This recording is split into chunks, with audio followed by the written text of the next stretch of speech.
제가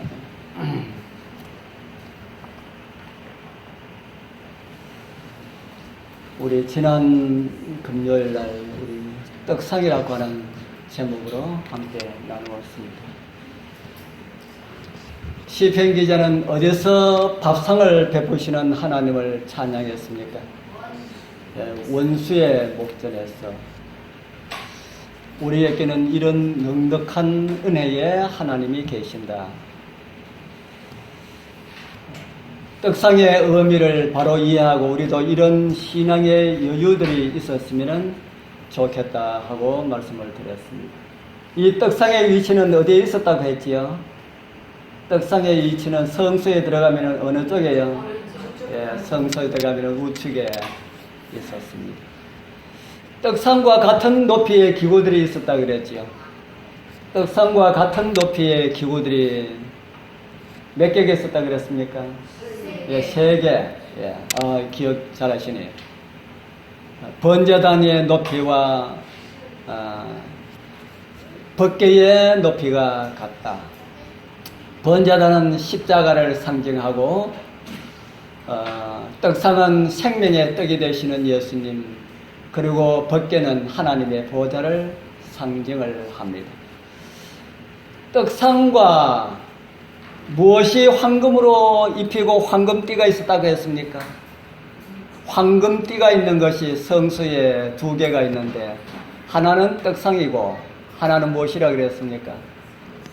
하나는 법궤라고 그랬지요.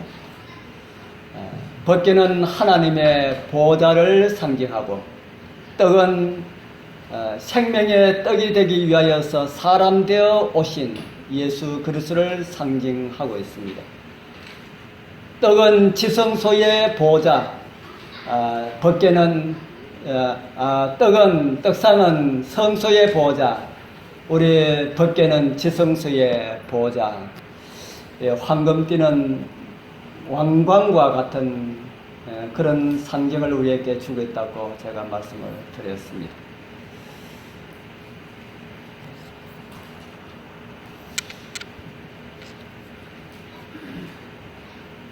이런 생명의 떡이 우리에게 계속해서 공급이 되는데 오늘은 이제 떡상이 아닌 이 생명의 떡이 되는 위에 얹혀진 그 떡에 대한 말씀을 함께 나누도록 하겠습니다. 요한복음 6장 51절 우리 같이 한번 읽어보겠습니다. 나는 하늘로서 내려온 산 떡이니 사람이 이 떡을 먹으면 영생하리라. 나의 줄 떡은 곧 세상의 생명을 위한 내 살이로라 하시니라. 아멘. 이 떡상 위에 있는 이 떡을 가지고 성경은 진설병이라 그렇게 말합니다. 진설병. 왜 진설병이라 할까요? 왜 진설병이라 할까? 아마 말씀 가운데 나오게 될 겁니다. 상 위에는 항상 무엇이 있었습니까? 이 떡상 위에는 항상 무엇이 있었습니까? 출애굽기 25장 30절에 보면은 상 위에 진설병을 두어 며칠 동안요, 항상 내 앞에 있게 할지니라. 이 떡상 위에는 항상 진설되어 있어야 합니다. 그런데 이 떡상에는 딸린 식구들이 많이 있는 것 같습니다.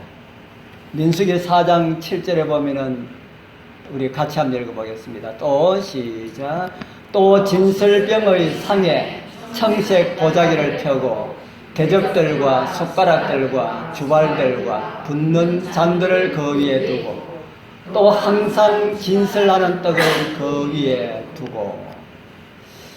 오늘 이 말씀은 이동할 때에 떡상을 메고 갈 때에 이렇게 메고 가라 그렇게 지시하신 것입니다. 딸린 식구들을 함께 이렇게 보자기에 사서 이렇게 메고 가라 그렇게 기록하고 있습니다. 딸린 식구들은 우리 다음에 살펴보도록 하고요. 역대하 2장 4절에 보면은 거기에 붉은 글씨 보면은 항상 떡을 진설하며, 아까 우리가 본 그런 말씀이죠. 떡상 위에는 항상 떡이 있었습니다. 그래서 항상 떡이 있었다 해가지고 그것을 진설되어 있다 해가지고 그래서 진설병이라 그렇게 합니다. 상위에 있는 떡을 진설병이라 하는데 항상 상위에 놓여 있었다, 진설되어 있었다 해서 성경에는 진설병으로 그렇게 우리에게 표현하고 있습니다. 또한 그 떡은 하나님 여호와 앞에 있었다 해서 또 다른 곳에는 임재의 떡이라는 이런 별명을 가지고 있기도 합니다. 구절 선지에 보면은 이런 말씀이 있습니다. 참 기네요. 진설병은 항상 드리는 제물로서 여호와 앞에 늘 놓여 있었다. 그렇게 함으로 그것은 매일 드리는 제물의 일부가 되었다. 그것은 여호와의 면전에 항상 있으므로 진설병 차려놓는 떡이라고 불렸다. 그 떡은 사람이 영적 양식과 육신의 양식 모두를 주께 의존한다는 것과 또 그리스도의 중보를 통해서만 그것을 받는다는 것을 인정하는 표였다. 거기에 있는 떡이 무엇에 대한 표라 그럽니까? 예, 우리 영적인 양식, 육적인 양식 다 누구를 통해서 공급받는다고요? 예, 그리스도를 통해서 공급받는다 하는 사실을 그 떡을 통해서 우리에게 보여준다 합니다. 하나님께서는 이스라엘이 광야에 있을 때 하늘에서 떡을 내리사 그들을 먹이셨으며 그들은 영적 축복과 육신의 양식을 그분의 관대하심에 계속 의존하고 있었다. 만나와 진설병은 둘 다 우리를 위하여 하나님 앞에 항상 계시는 산떡 곧 그리스도를 가리킨다. 그분은 친히 나는 하늘로서 내려온 산떡이라고 말씀하셨다. 떡 위에는 유향이 있었다. 매한식일에 떡을 물리고 새 떡을 차려 놓을 때에 하나님 앞에 기념물로서 제단 위에서 유향을 태웠다. 이렇게 우리에게 말씀을 하고 있습니다. 이 산떡, 살아있는 떡, 생명의 떡, 광야의 이스라엘 통하여서 우리에게 잘 가르쳐 주셨습니다. 육적인 양식도 하나님에 의하여서 공급받았다. 광야의 이스라엘 백성들에게 아주 생생하였지요. 그런데 오늘 우리는 좀 덜 생생하지 않습니까? 오늘 우리는 누가 돈을 벌어서 음식을 사 먹습니까? 우리가 돈을 벌어서 음식을 사 먹는데 어떻게 하나님께서 주시는 것일까? 우리 재림 성도님들은 이거 잘 이해가 됩니다. 잘 이해가 돼서 뭐 많은 말씀 드릴 거 없지만 이 세상에 많은 사람들한테 이런 이야기 하면 쓸데없는 소리 하지 마라 그러죠. 자기가 돈 벌어서 양식 사고 밥 사 먹고 하는데 뭐 하나님께서 그렇기 때문에 하나님 백성들과 세상 사람의 그 차이가 거기에 있습니다. 하늘 백성들은 자기가 열심히 돈을 벌지만은 누가 주시는 것으로 산다고 생각하고 있습니까? 하나님께서 주시는 것으로 산다고 생각하고 있습니다. 그런데 세상 사람들은 자기가 열심히 돈을 벌어서 자기 힘으로 산다고 생각했어요. 그래서 가인과 아벨의 제물의 차이가 거기에 있습니다. 다른 차이도 있지만은 아벨은 하나님께서 주시는 것으로 먹고 살고 하나님께서 주시는 것의 일부를 하나님께 드렸고, 가인은 자기가 열심히 해서 벌은 것을, 자기의 것을 하나님께 드렸습니다. 그래서 오늘 하나님의 백성들은 하나님의 것으로 먹고 산다. 그래서 하나님께 드리는 것들도 어떤 것을 드립니까? 내가 열심히 돈 벌어서 드리는 것도 맞지만은 그것보다 더 큰 의미는 하나님께서 우리에게 주시는 것 중에 일부를 하나님께 드리는 것이다. 그렇기 때문에 진짜 하나님을 믿는 백성들은 하나님의 것을 하나님께 드리기를 주저하지 않습니다. 왜 그렇습니까? 그 모든 거 다 누구 것입니까? 내 것이 아니기 때문에 그렇다 하는 겁니다. 오늘날 또 그런 은혜를 우리는 받을 수가 있다. 그런데 참 재능이 있어서 그런 분들은 참 그것을 인정하려고 하지 않는 그런 사람들을 많이 보게 됩니다. 우리 하늘에 갈 때는 많이 가진 자도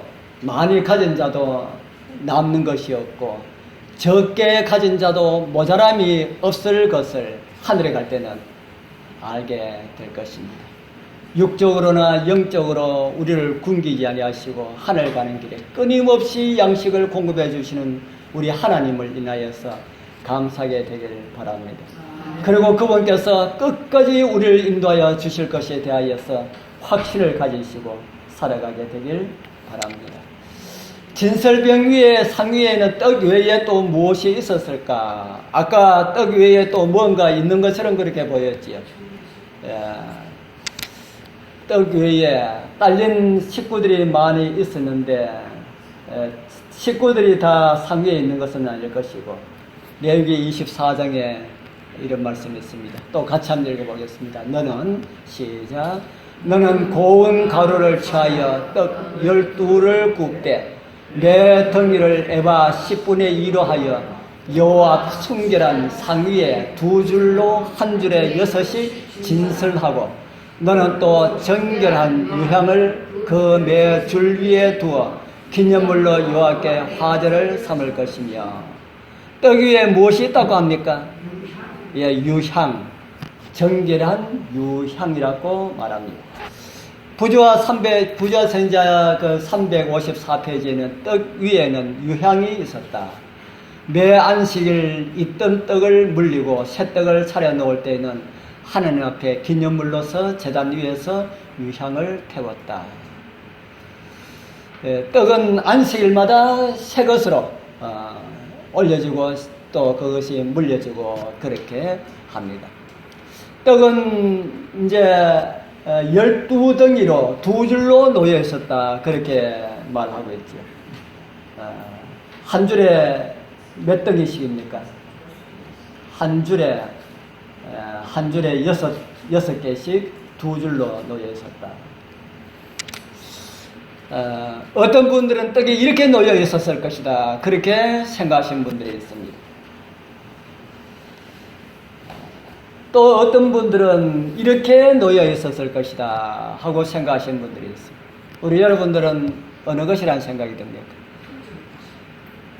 여러분들은 위에 있는 것일까요? 밑에 있는 것처럼 이렇게 되어 있었을까요? 위에는 꼭 식빵처럼 보입니다. 옆으로 놓으려 그러면 아마 저렇게 만들어야 될 거고 밑에 위로 쌓아 올리려 그러면 밑에처럼 이렇게 만들어야 될 겁니다. 어떻게 놓여 있었을까? 우리는 그 시대에 살아있지 않아서 정확한 것은 아무도 모릅니다. 그러나 우리 짐작으로는 어떤 것일까요? 만든 떡을 봐도 식떡도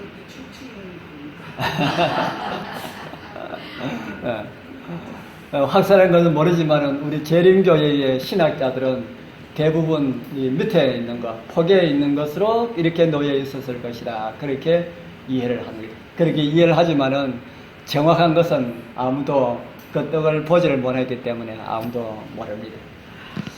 그리고 이 떡 위에 유향이 담겨 있는 이 그릇이 있었다. 그렇기 때문에 아마 밑에처럼 떡을 이렇게 좀 크게 이렇게 놔서 그 위에 유향 담은 그릇을 놓기가 좀 쉽지 않았겠나 그렇게 하고 있습니다. 유향은 무엇일까요? 유향은 향 이름 가운데 하나입니다. 유향 원료가 되는 그런 나무가 있다고 합니다. 뭐 용나무라고도 하는데 그 나무를 칼로 이렇게 껍질을 딱 이렇게 찍어 놓으면은 거기에서 진이 이렇게 나오는데 그 진이 시간이 가면은 그것이 굳어지면은 그것을 가지고 이제 따서 아주 비싼 값에 팔려 나간다 하는 그런 이야기를 듣습니다. 이 유향은 성경에 나오는 아주 귀한 향재료로 우리에게 소개되고 있습니다. 성경에는 특별히 이 유향을 치료제로 우리에게 가르쳐주고 있습니다. 치료제 중에서 어떤 치료제로 가르치고 있는지 혹시 기억나신 분? 예, 죄의 치료제. 예레미야 8장 22절 우리 같이 한번 읽어보겠습니다. 길라시아는 시작. 길라시아는 유향이 있지 아니한가? 그곳에는 의사가 있지 아니한가? 딸 내 백성이 치료를 받지 못하면 어찌민고? 이 말씀은 누가 기록한 말씀입니까? 예레미야. 저는 지난주에 며칠 동안 예레미야서를 읽었는데, 예레미야서와 예레미야 애가를 읽었는데 참 그 말씀을 보면서 예레미야의 심령이 어땠을까? 점점 망해가는 나라를 보면서 그 망해가는 나라가 망하지 않도록 하기 위하여서 계속해서 기별을 전하고 그래도 그것을 듣지 않고 결국에는 망할 그런 백성들을 본 그 예레미야의 심령. 그래서 예레미야 8장 22절에 이 말씀을 할 때는 아마 예레미야 눈에는 눈물을 쭉쭉 흘리면서 그렇게 이야기했을 것이다 하는 생각이 듭니다. 길라시는 유향도 있고 의사도 있고 그렇게 있는데 내 백성이 치료함을 받지 못하면 어찌 민고. 예레미야의 울음성 섞인 그런 통곡이었다 하는 생각이 듭니다. 사실 이거는 예레미야의 통곡이 아니라 누구의 통곡이겠습니까?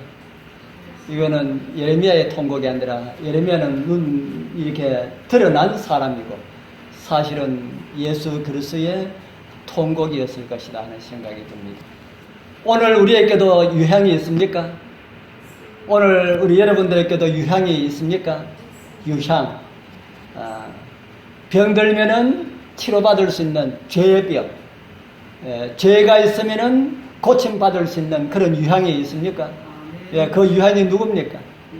예수님.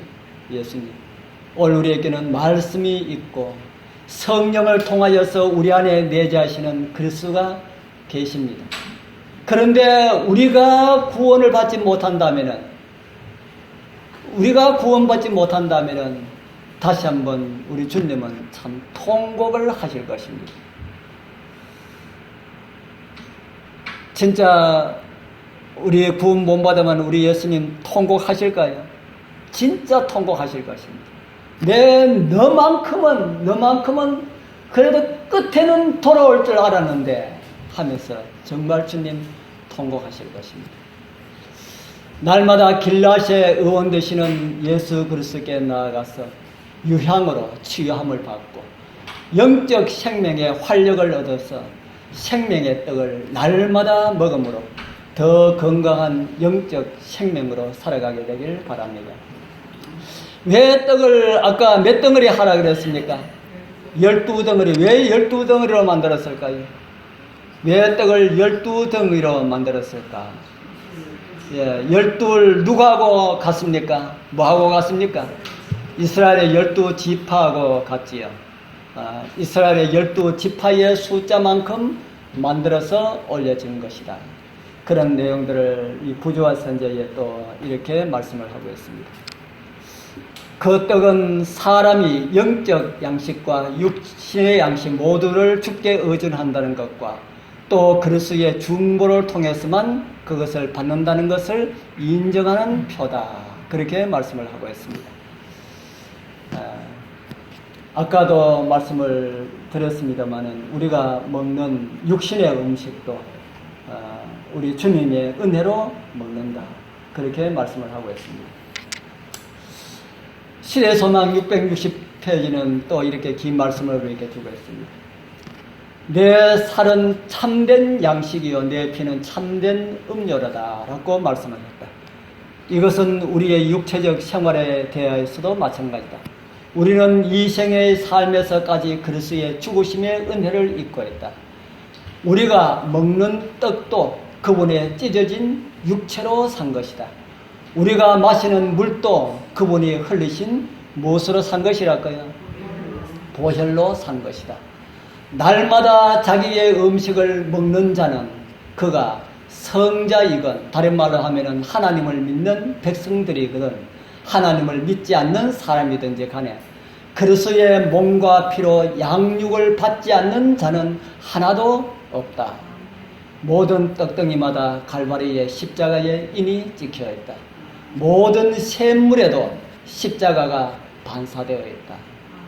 우리 사랑하는 성도님들, 우리 매 순간마다 살아가는 모든 것이 예수님의 십자가의 은혜로 살아간다 하고 그렇게 우리에게 말씀을 하고 있습니다. 우리가 물 한 잔 마실 때도 이 물 그냥 생긴 것이 아니고 예수님의 피로 인하여서 구원받았기 때문에 이 물을 마실 수가 있다라고 하는 그런 사실을 우리가 생각한다면 우리 매 순간마다 우리 하나님께 감사하면서 살 수가 있지 않을까 하는 생각이 듭니다. 우리 삼성의 지금 삼성의 주인이 누굽니까? 예, 이건희는 지금 뭐 활동을 거의 못 하고 있고, 이재용이가 뭐 재계에 나와서 활동하자마자 많은 순환을 당하고 있는데, 제가 이재용이가 이렇게 구속돼 가지고 감방에 있으면은 삼성이 잘 안 돼야 되는데 삼성 주가는 계속해서 올라갑니다. 왜 그렇습니까? 이재용이가 참 자기는 조상덕을 단단하게 보고 있다 이렇게 생각하겠지. 그러나 그들도 누구의 은혜로 살겠다는 겁니까? 그들도 하나님의 은혜로 살고 있다 하는 겁니다. 그런데 그 사람들 그걸 모르지요. 그들 가지고 있는 재산들이 정말 좋은 일에 사용되면 참 좋을 텐데, 좋은 일에 사용하지 아니하면은 사탄의 일에 쓰임바 될 것임을 성경과 정언의 말씀은 우리에게 보여주고 있습니다. 이 세상에 살고 있는 모든 사람들, 하나님을 믿는 사람이든지 믿지 않는 사람이든지 모든 사람들 음식에는 갈바리의 인이 찍혀 있다. 저와 여러분들은 그 사실을 알고 우리 감사할 수 있으니까 얼마나 감사합니까? 그런데 세상 사람들은 그걸 모르고 있으니까 얼마나 안 된 사람입니까? 우리도 한순간 그런 생각을 버리는 그런 일이 있을 수가 있습니다.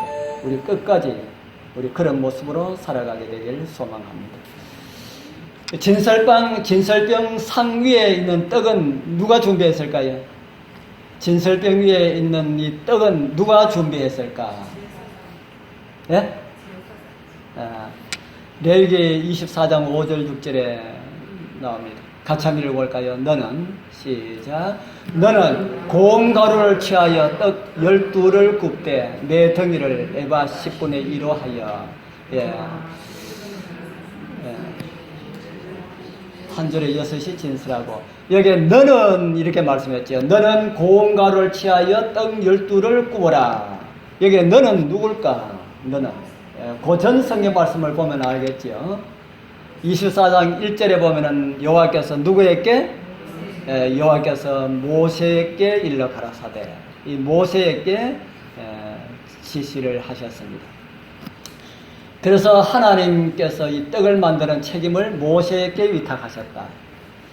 이 떡은 누구를 상징하는 것이라 했습니까? 예수 그리스도를 상징하는 것이다. 이는 하늘로서 내려오는 떡이니 사람으로 하여금 먹고 죽지 아니하게 하는 것이라.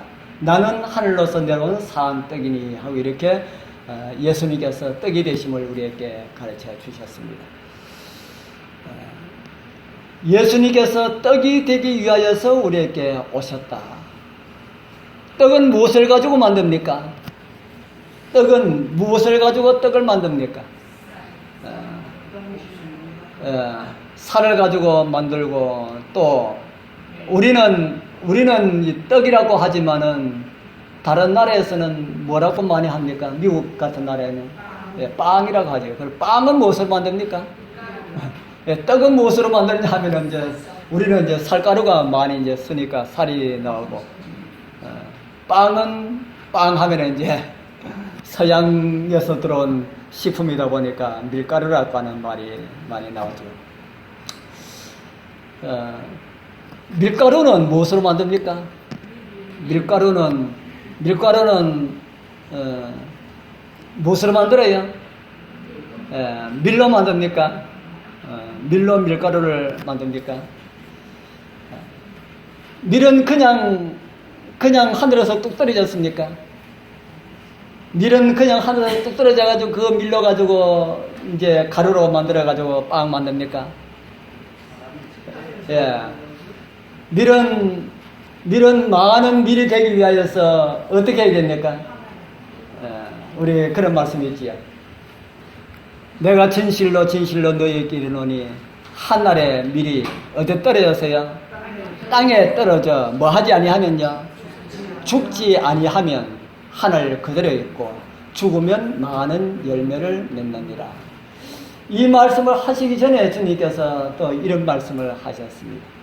예수께서 대답하여 가로소되 인자의 영광을 얻을 때가 왔도다. 인자의 영광을 얻을 때가 왔도다.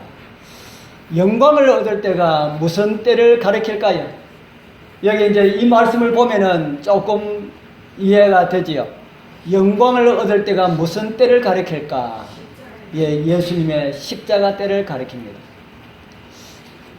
예수님께서 이 말씀을 하시기 전 약 3년 전에 혼인잔치집에서 예수님께서 어머니가 영광을 드러내기 위하여서 어머니가 시켰을 때에 예수님께서 어머니에게 내 때가 아직 이르지 않았습니다 라는 이런 말씀을 하셨지요. 내 때가 아직 이르지 않았습니다 라고 하는 이 말씀은 어머니 말씀을 따라서 내가 이적을 행할 수가 없습니다 라는 이 말씀이 아니라 아직까지 십자가로 나아갈 때가 아직 되지 않았습니다 라는 그런 말씀의 의미라고 우리는 그렇게 이해를 합니다. 그런데 그 십자가의 의미를 모르는 많은 사람들은 예수님의 말씀도 오해를 하게 되지요.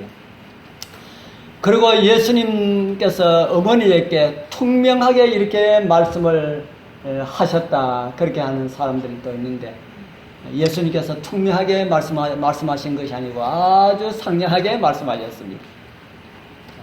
여자여 하고 그렇게 말한 것은 어머니여 하고 그렇게 말한 것이고, 곧 이웃 아주머니 부르는 그런 식으로 예수님께서 말씀하셨다고 그렇게 해석하신 분들이 있는데 그게 아니라 하는 겁니다. 여자여라고 말한 것은 우리가 이웃 아주머니 하고 부른 것이 아니고 예수님께서는 아주 상냥하게 부드러운 음성으로 어머니여라고 이렇게 불렀습니다. 어머니여라는 말과 여자여라는 말과 유대 그 언어에서는 같은 말이기 때문에 그게 이제 혼동이 되는 겁니다. 구약 성경에 부모를 공경하라고 하신 분이 누굽니까? 그 예수님이신데 자기가 그런 말 해놓고 육신의 어머니에게 그렇게 하실 분이 아니시죠. 그리고 십자가에서도 그 고통 가운데서도 숨이 끊어지는 그런 가운데서도 예수님은 누구를 기억하셨습니까? 자기 어머니를 기억하신 그런 분이심을 우리는 알고 있습니다. 우리 예수님께서는 십자가에 달려서 돌아가실 때에 정말 그 많은 고통의 그 의미를 우리 재림 성도들은 잘 알고 있지요. 예수님께서 죽으실 때에 어떤 죽음을 죽으셨다는 거 우리 다 잘 알고 있지요. 예수님께서 죽으실 때에 그 죽음은 오늘 저와 여러분들이 숨 끊어지면은 죽게 될 그 죽음을 죽으신 것이 아닙니다. 두 번째 사망의 죽음을 죽으셨습니다. 영원한 죽음, 완전히 끝나는 그런 죽음을 죽으셨다. 그래서 그 죽음을 죽을 때의 그 숨 끊어지는 그 고통의 크기는 아무도 모릅니다. 경험해보지 않았기 때문에. 그런데 우리 예수님께서는 그보다 더 큰 고통을 겪고 계셨다 그랬지요. 바로 그 죄의 고통, 하나님과 분리되는 이런 고통을 우리 예수님께서 겪고 계셨다. 그렇게 말씀을 하고 있습니다. 하나님께서 주신 생명에서 끊어지는 것이 그렇게 힘이 든다 하는 겁니다. 그런데 하나님의 은혜를 거절하고 생명의 은혜를 저버리고 생명을 영원히 포기한 마지막 심판 때의 그 죽음, 그 고통은 요한계시록을 통해서만 우리가 느낄 수 있지 완전히 이해할 수는 없습니다. 그 고통의 크기를 알려고 한다면은 어디를 보나 하면은 십자가에 우리 예수 그리스도를 보면은 될 것이다 하고 그렇게 우리 생각할 수가 있습니다. 아버지여 아버지여 왜 나를 버리셨나이까? 누구의 부르짖음입니까? 예수님께서 그렇게 부르짖었죠. 시편에 기록되어 있기 때문에 이거 내가 성취해야 된다 하고 의식을 가지고 한번 해본 그런 말씀이겠습니까? 한번 해본 말씀이겠습니까? 예수님께서 정말 고통 가운데 몸부림치는 그런 부르짖음을 그렇게 하셨다. 왜 그런 고통의 죽음을 스스로 죽으셨습니까? 우리 예수님께서 그런 고통을 왜 스스로 죽으셨을까요? 바로 그 답이 요한복음 12장 24절이 그 답이다 하는 겁니다. 내가 진실로 진실로 너희에게 이르노니 한 알의 밀이 땅에 떨어져 죽지 아니하면 한 알 그대로 있고 죽으면 많은 열매를 맺느니라. 우리 주님께서 죽지 아니하면은 예수님은 그대로 있게 된다. 그러나 무엇은 없다는 말입니까? 예. 의인들의 부활은 있을 수가 없다라고 하는 그런 말씀이죠. 그래서 우리 주님께서는 그 한날에 밀이 되어서 죽으시고 밀이 되어서 부활하셨습니다. 밀이 되어서 부활하시니까 땅에 떨어져서 죽기로는 알갱이 하나가 죽었는데 올라와서는 몇 개가 되었습니까? 올라와서는 몇 개가 되었습니까? 몇 개인지 모르지만 아주 많은 그 밀알이 그렇게 부활했지요. 우리 예수님께서 정말 부활하실 때에 그렇게 많은 의인들과 함께 부활했습니다. 우리 예수님께서 또 하늘에 밀이 되어서 땅에 떨어져서 이제 올라와서 다 이렇게 이삭이 연거면은 사람들이 낫을 들고 가서 밀을 어떻게 합니까? 다 베지요. 그 전부 다 그런 과정들이 예수님의 순환을 우리에게 보여줍니다. 그렇게 추수한 곡식들은 또 어떻게 합니까? 요즘은 그렇게 하는 사람 없습니다. 요즘은 다 탈곡기에 그걸 다 베면서 다 탈곡돼서 이렇게 나오니까 제가 어렸을 때에 밀추수할 때에 밀추수하는 방법 제가 어렸을 때 밀추수, 보리추수는 거의 그렇게 하더라고요. 어떻게 했나 하면은 그것도 아스팔트 도로가 없는 곳에서는 그렇게 못합니다. 우리는 아스팔트 도로가 있어가지고 밀, 보리를 베어가지고 어떻게 하나 하면 아스팔트 도로에 양쪽으로 쫙 깔아놓습니다. 그러면 어떻게 합니까? 차가 지나가면서 차 바퀴로 딱 양쪽으로 딱 깔아놓으면 차 지나가면서 그 밀을 밟고 지나가기 때문에 추수가 다 되는 겁니다. 그래서 저녁에 뭐 차가 자주 안 다니니까 할 수 있지. 요즘 같으면 그것도 못하지. 그래서 이제 차 안 할 때 그거 이제 끌어모으면은 추수 다 된 겁니다. 참 좋더라고요. 그 차가 왔다 갔다 하니까 그 뭡니까 그 쭉정이 끄럼 이런 거는 다 날아가 버리고 버리에 밀 알갱이만 남아 있어요. 우리 어릴 때 그렇게 추수했습니다. 어릴 때 그렇게 추수했고 제가 청년기에 되어서는 이제 타작기계가 나와가지고 이제 수월하게 그렇게 했습니다. 우리 주님께서 생명의 떡이 되기 위하여서 그냥 떡 떨어져가 떡이 되신 것이 아니라 하는 겁니다. 그 밀을 통해 가지고 우리에게 그렇게 보여주시는 겁니다. 그렇게 낮으로 배되고 탈곡이 되고 까불리게 되고 이 차에 진액해서 이렇게 되고 그렇게 하고 난 다음에 또 떡은 그냥 만들어집니까? 또 어떻게 해야 됩니까? 또 가루를 만들어야 되지 않습니까? 예수님의 순환들입니다. 그 전부 다. 하나님께서 사람들의 마음을 감동하여 기록하게 하신 그 하나님의 말씀들이 그냥 그렇게 된 것이 아니다. 한 것을 우리에게 보여주고 있습니다. 말씀이 우리에게 오기까지도 그런 순환을 겪었다.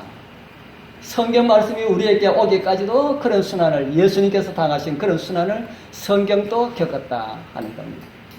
그 고난의 긴 과정을 거침으로 만들어졌다. 그래서 저와 여러분들은 생명의 떡을 어떻게 여겨야 되겠습니까?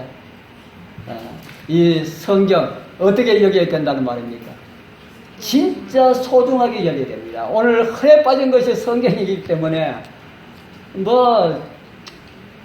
이렇게 생각할지 모르지만은 성경 진짜 우리들 손에 오기까지 정말 예수님께서 십자가에 당하시는 그런 고난 못지않은 이런 고난들을 통해서 우리에게 오게 되었다 하는 겁니다. 그래서 날마다 생명의 떡을 먹을 때마다 진짜 감사해야 됩니다. 우리 육의 음식에도 갈보리에 인이 찍혔다고 하는데 영의 양식에는 더 많이 찍혀 있을까요? 예, 영의 양식에는 더 많이 찍혀 있겠죠. 성경 각 페이지마다 십자가의 그림자가 없는 곳이 없습니다. 더욱이 성소와 관련된 것은 더 그러하다고 우리는 생각할 수 있죠.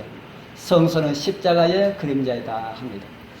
성소와 관련된 말씀 하나하나 볼 때마다 우리는 십자가를 만지는 이런 경험들이 있어야 할 것입니다.